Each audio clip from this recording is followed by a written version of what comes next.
guys, this is Lily from Lily's Craftiness, and I'm here today to give you a tutorial on how to make this cute sign. This is actually one of the blanks that they have at the Dollar Tree. They're blanks. I think they're balsa wood, and if I'm wrong, I'm so sorry. And also the ribbon is from the Dollar Tree.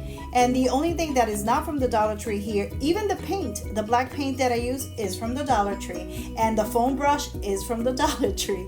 So the only thing that I really didn't use that was from the Dollar Tree was the vinyl that you see on the actual heart. The different colors, the red, the pink, and the gold. It looks yellow because of the flash, I guess, but it's actually gold, the metallic gold foil.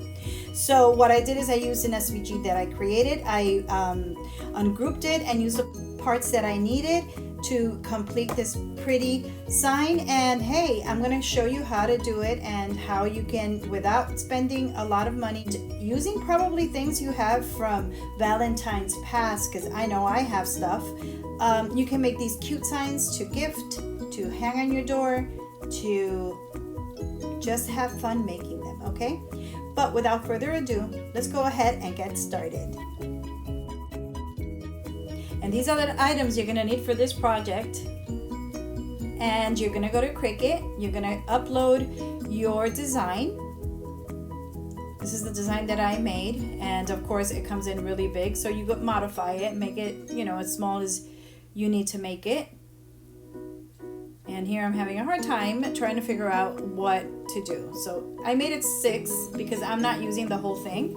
I'm going to be using parts of this SVG. Okay, then I'm gonna go now and I get a heart so I can make it more or less the size of the balsa wood sign that I'm gonna be using, because this way I can eyeball more or less where I'm gonna put things. Okay, this is a little bit free the way that we're doing this. And I think this heart is the best. It looks more like the heart of the balsa wood heart. And I'm gonna go ahead and give it the dimensions, which will give me a better idea where to place the different elements. Okay, oh my gosh, I left it open, but it doesn't matter. So I know it was 11 point something, a little bit more than 0.5 than 11.5. So that's close enough.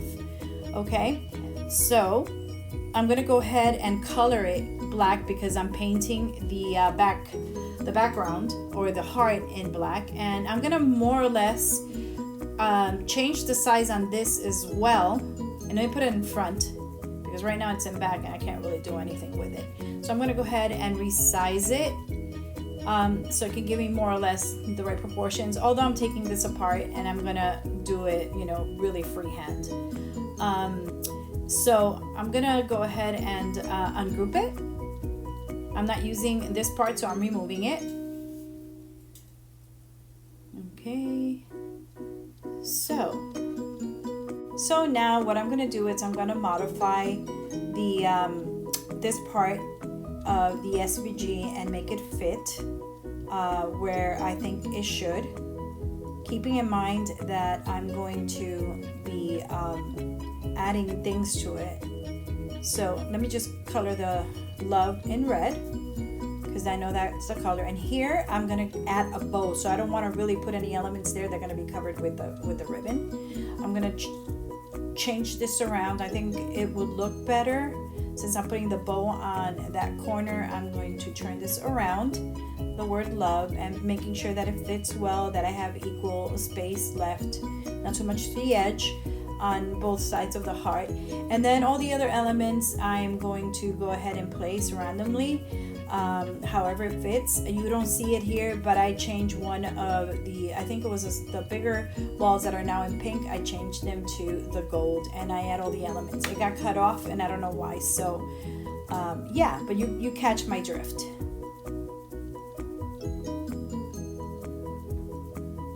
Okay, you place them, leave that space there, and add everything else.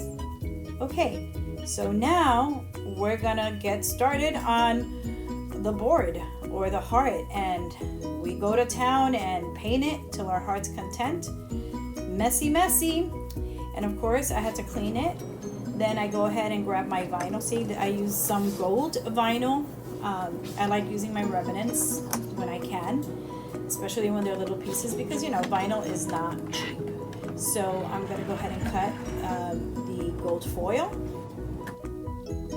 Now I'm gonna add my pink, another little piece that I had left over, and I'm gonna go ahead and cut that, making sure that I use the right setting, because I had cut foil and it's a different setting for the vinyl, and cutting that too. And here we go, and now we're gonna go ahead and cut the red. Yes, I didn't have a small piece, at least not a piece small, big enough to you know, cut love and all the other hearts. And we are done and getting ready to weed. I cut it like this because I was going to place them randomly. You can go ahead and cut them the same way that you're going to place them. That's up to you. Then once you're done with, you know, weeding, this was super easy. You take your ribbon and you create your bow, and then you kind of like eyeball to see more or less where the ribbon's going to go. Start placing the letters. When you're sure where you're going to put it, start placing it with your transfer sheet. And if you have some bubbles, just work them out. That's the great thing about vinyl. And it sticks really well to this material. And then what I'm doing here is placing the hearts at random, looking at what I had on the screen that I had created and kind of like placing them there. If you want to be more precise, like I said, you can always print them in place. It's just that there's a lot of waste of vinyl when you do it this way. And since this is so easy and easygoing, you can go ahead and do it whichever way you like. I hate that the little gold looks yellow and it's actually gold, but I guess I mean it's fine. It's the lighting. And then I went ahead and I put on the bow, and I think it looks phenomenal. That's it, guys. That's all I have for today. If you like this video, give me a thumbs up, and if you haven't subscribed already, please do. And I'll see you guys real soon. Ta-ta for now.